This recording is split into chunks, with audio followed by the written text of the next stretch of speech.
नमस्कार मित्रांनो, निफ्टी तसंच बँक निफ्टीसाठी उद्याची ट्रेडिंग स्ट्रॅटेजी आपण डिस्कस करणार आहोत. तसंच कालच्या व्हिडिओमध्ये जे ॲनालिसिस आपण केलेलं होतं त्याबद्दल बोलणार आहोत. तर चला व्हिडिओला सुरुवात करूया. जसं की आपण डिस्कस केलेलं होतं, आपल्याला एक कंप्लीट झोन हा 21,660 पासून ते 21,700 पर्यंतचा हा कंप्लीट एक रेजिस्टन्स झोन दिसत होता. तर आपण बाईंग याच्यावरतीच करणार होतो. आपण इथं बघू शकतो, पहिल्या कॅन्डलने ग्रीनमध्ये क्लोजिंग दिली, पण दुसऱ्या कॅन्डलचा त्याचा फॉलो थ्रू काही तसा येताना आपल्याला पर्टिक्युलरली तसा काही दिसला नाही. तर आपण इथं बघू शकतो, दिवसभर मार्केट साइडवेज रेंजमध्ये जाताना दिसलं. आपण डेटाकडे बघितलं होतं की मोस्ट प्रोबेबली डेटा आपल्याला साइडवेजचे जास्त संकेत देत होता, कारण की अपर साईडला बऱ्यापैकी रेजिस्टन्स 700 पासून तर या कम्प्लिटली या 800च्या झोन पर्यंत आपल्याला बनलेले दिसत होते. गॅप अप ओपनिंग तर मिळाली, पण ती सस्टेनेबल फार जास्त राहिली नाही. एक साइडवेज सेशन देत मार्केट आपल्याला बंद झालेलं दिसलं. 669च्या आसपास क्लोजिंग आहे, पण प्रोव्हिजनल क्लोजिंग त्याहीपेक्षा बरंच खाली आपण इथं बघू शकतो. 21,647 या लेवलच्या आसपास कुठेतरी मार्केट आपल्याला क्लोज झालेलं दिसलं. बँक निफ्टीबद्दल बघून घ्या. बँक निफ्टीमध्ये काही तशा प्रकारचंच मोमेंटम आपल्याला आज बनलेलं दिसलं. या अपर साईडला जे रेजिस्टन्स होतं ते काही बँक निफ्टीने काढलेलं नाही. रेजिस्टन्स घेतल्यानंतर आपण इथं बघू शकतो, सेकंड टाइम जेव्हा रेजिस्टन्स घेतलं, परत एकदा इथं थोडासा एक मायनरचा काहीतरी चान्स आपल्याला देताना दिसला.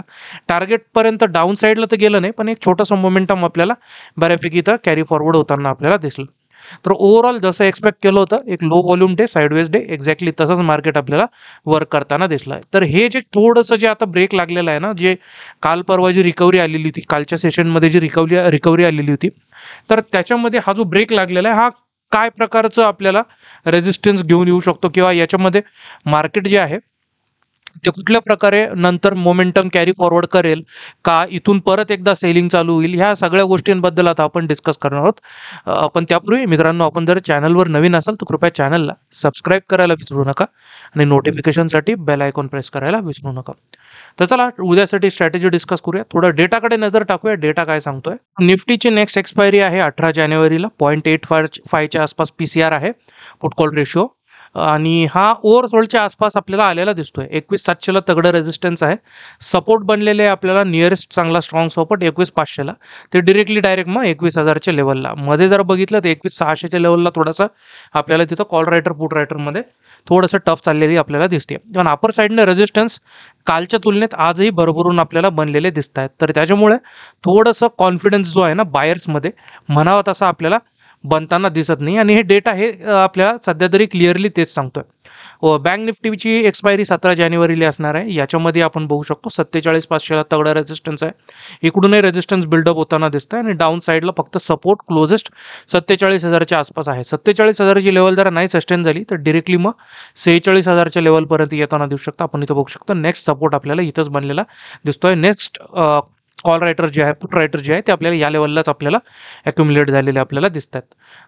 तर चला वन डेचा टाइम फ्रेम पण एकदा बघून घेऊया. निफ्टीचा वन डेचा टाइम फ्रेम काय सांगतोय? तर वन डेच्या टाइम फ्रेममध्ये आपण बघू शकतो की एक साइडवेज सेशन, एक मिक्स सेशन आपल्याला बघायला मिळेल. अपर साईडला मार्केटमध्ये बाईंगही आली, म्हणजे गॅपअप आला, पण तो सस्टेन झाला नाही. डाऊन साईडने थोडीशी रिकव्हरी आली, आणि एक मध्ये कुठेतरी बंद झालेलं दिसलं.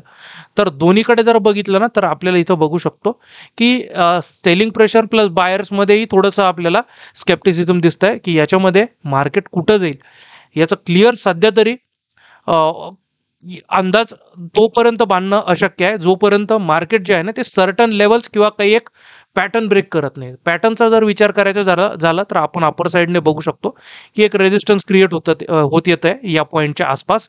आपण जर इथं क्लिअरली बघितलं तर जोपर्यंत याच्यावरती निघत नाही तोपर्यंत पॅटर्न ब्रेक होणार नाही. आणि लेवलचं जर बोलायला जर झालं तर 21,700 पासून तर 760 ते डिरेक्टली 770-780 पर्यंतचा हा जो झोन आहे ना, हा क्लिअरली एक रेजिस्टन्स झोन आहे. आपण जर इथं बघितलं तर प्रिव्हियसली इथूनच आपल्याला सेलिंग प्रेशर बनलेलं दिसलं आहे. या लेवलच्या आसपास एकदा इथं, नंतर परत सेकंड टाइम इथं आपल्याला तसंच सेलिंग प्रेशर बनताना दिसलं होतं. तर जोपर्यंत ह्या लेवल निघत नाही आणि हे पॅटर्न ब्रेक होत नाही तोपर्यंत बाईंगच्या आशा ज्या आहेत ना त्या थोड्याशा आपल्याला सांभाळूनच करावं लागणार आहे. तर आता चला 5 मिनिटाचा टाइम फ्रेम पण एकदा बघून घ्या. 5 मिनिटाच्या टाइम फ्रेमवरती आपल्याला कशा प्रकारे मोमेंटम बनताना दिसतंय, आपल्याला रेंज कुठं दिसतीये, बाईंग कुठे करायची आहे, सेलिंग कुठे करायची आहे उद्याच्या ट्रेडिंग सेशनसाठी. तर आता क्लिअर आहे अपर साईडला ही ट्रेंड लाईन, आणि लेवलचं जर बोलायला जर गेलं तर इंट्रा डिवाइस मला लेवल दिसतीये ती 740ची. तर या लेवलच्या वरती जोपर्यंत मार्केट निघत नाही तोपर्यंत आपल्याला आता बाईंगचा विचार करायचा नाही आहे. गॅपअपनेच जर ओपन होताना दिसलं तर गॅपअपमध्येही थोडंसं वेट करायचं मित्रांनो. फॉलो थ्रू येऊ द्यायचा आहे. जशी ही ग्रीन कॅन्डल बनली, याच्यामध्ये बरेच बायर्स ट्रॅप झाले असतील. आपण इथं जर बघितलं त्याला काउंटर करण्यासाठी परत एकदा रेड कॅन्डलने डाऊन साईडला मार्केटला घेऊन गेलेलं आपल्याला दिसतंय. तर जोपर्यंत ह्या लेवल निघत नाही ना, तोपर्यंत आपल्याला आणि असं फॉलो थ्रू जोपर्यंत येत नाही अशी कॅन्डल बनल्यानंतर, तोपर्यंत मॉर्निंगचं मोमेंटम थोडं सोडून द्यायचं. 740च्या वरती जर बऱ्यापैकी सस्टेन व्हायला सुरुवात केली तर सेकंड हाफच्या आसपास आपल्याला एखाद दुसरा चान्स नक्कीच मिळताना दिसू शकतो. सपोर्ट कुठं बनलेले आहेत तर निफ्टीमध्ये आपण जरा डेटावर जर परत एकदा आलो तर क्लोजेस्ट सपोर्ट आपल्याला बनलेला दिसतोय नेक्स्ट एक्सपायरीचा. आपण इथं जर बघितलं तर 21,600च्या लेवलला थोडंसं त्याच्यावरतीच आपली क्लोजिंग झालेली आहे. आणि इंट्राडे वाईज जर बोलायला जर गेलं ना तर या लेवलच्या आसपास 680ला जिथं मार्केटने आज रेजिस्टन्स घेतलेलं होतं, प्रिव्हियसली इथं बऱ्यापैकी रेजिस्टन्स झोन दिसतोय.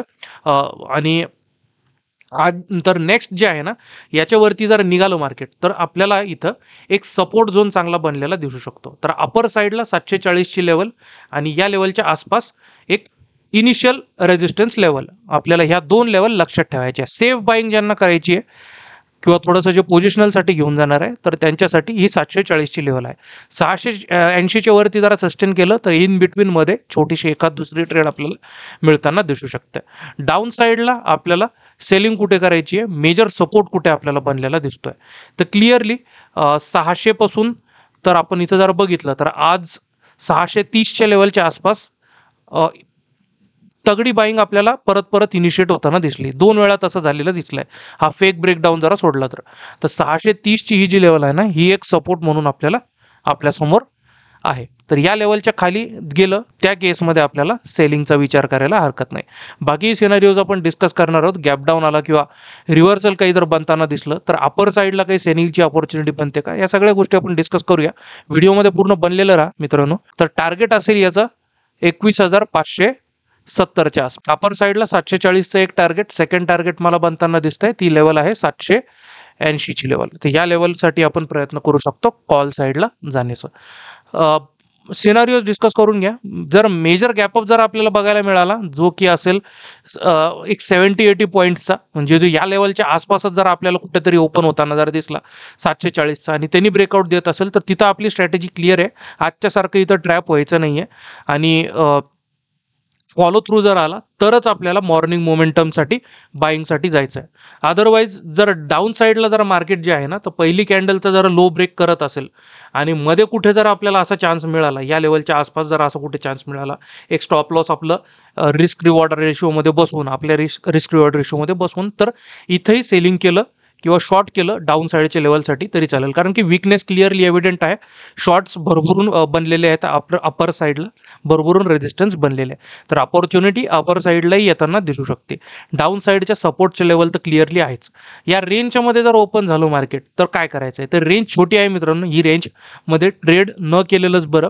उद्याच्या दिवशी जर बघितलं तर परत एकदा बऱ्यापैकी मोमेंटम जे आहे ते आपल्याला मिळेल अशी आशा नाही आहे. कारण की शुक्रवारचा दिवस थोडंसं लो व्हॉल्यूम डेच असतो. तर या गोष्टीकडे लक्ष ठेवायचं. या रेंजमध्ये मार्केट जर राहत असेल तर त्या दिवशीसाठी मागे बसलेलं बरं. अपर साईडला जर ब्रेकआउट करून निघालं तर आपला स्टांजा क्लिअर आहे की या लेवलच्या वरती आपण बाईंग करणार. डाऊन साईडचं त्याप्रमाणेच क्लिअर आहे. मेजर गॅपडाऊनची परिस्थिती बनताना दिसते आहे का, जर मेजर गॅपडाऊन जर बनताना दिसलं ना मित्रांनो तर त्या केसमध्ये थोडंसं प्रॉफिट बुकिंग मला इनिशिएट होताना दिसू शकते. कारण की डाऊन साईडला सपोर्टही तितकेच तगडे बनलेले आपण बघू शकतो. आणि ज्यांनी कोणी आज सेलिंग केलेली असेल तर एक मोठं प्रॉफिट दिसेल आणि शुक्रवारी तसंही लो व्हॉल्यूम डे असतो तर प्रॉफिट बुकिंगची आशा थोडीशी आपल्याला बनताना दिसू शकते. पण प्रोबॅबिलिटी आहे का मेजर गॅपडाऊनची, तर ती त्यातल्या त्यात मला तशी दिसत नाही आहे. मेजर गॅपडाऊनची प्रोबॅबिलिटी थोडी कमीच आहे. आलं तर एक फ्लॅट ओपनिंग किंवा एक मायनर गॅपअप किंवा फ्लॅट ओपनिंगच आपल्याला मिळताना दिसू शकते. बँक निफ्टीबद्दल बोलून घेऊया. बँक निफ्टीचा वन डेचा टाइम फ्रेम काय सांगतोय. तर बँक निफ्टीमध्ये जर बघितलं ना तुम्ही मित्रांनो तर डाऊन साईडचा हा जो सपोर्ट आहे 47,000चा याला रिस्पेक्ट केलंय मार्केटने. अजूनही क्लोजिंग याच्या वरतीच देत आहे. तर पोझिशनली जर बोलायचं जर झालं ना मित्रांनो, जोपर्यंत या लेवलच्या खाली निघत नाही तोपर्यंत शॉर्ट करू नका.